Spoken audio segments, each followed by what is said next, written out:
Title: Doomed Descent. The not-so-friendly skies of Argentina's past comes home for a reality check. TLDR. Argentina's history is taking a U-turn as a notorious plane, with a past darker than a black hole, flies back home. The aircraft, known for playing a lethal role during the 1976-83 military dictatorship, was the preferred vehicle for death flights. Guess what? It's not carrying VIP passengers, but a heavy load of historical atrocities.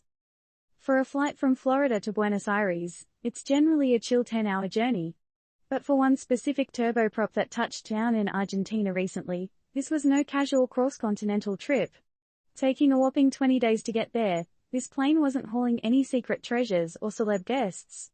Rather, it was carrying a weight much heavier, an eerie past that serves as a grim reminder of Argentina's military dictatorship from 1976 to 83. So, what's the big deal about this plane, you ask? This flyer of doom, as some might call it, is the first aircraft legally proven to have been used for the ghastly death flights. These weren't your usual sightseeing tours, my friends. Political detainees were hurled from this very plane, to meet their untimely end. Talk about a one-way ticket to the afterlife. Seems the Argentines have a knack for tracking. Whether it's the progress of their beloved football team or this not-so-friendly bird from the past, they kept a close eye on this plane's journey home. Do they get a kick out of staring at flight tracking software, or is it just their way of dealing with a dark piece of history? This plane now finds a spot at the Museum of Memory, situated where once stood the junta's most notorious secret detention center, the ESMA. This is the same place that held many of the unfortunate souls who were later airdropped alive.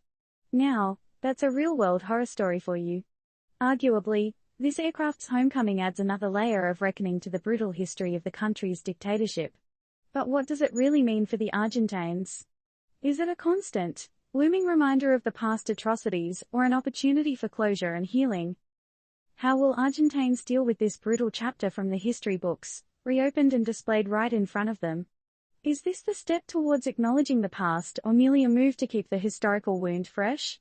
It's an interesting thought, isn't it? Now, here's a question to ponder: if this plane could speak, what tales would it tell?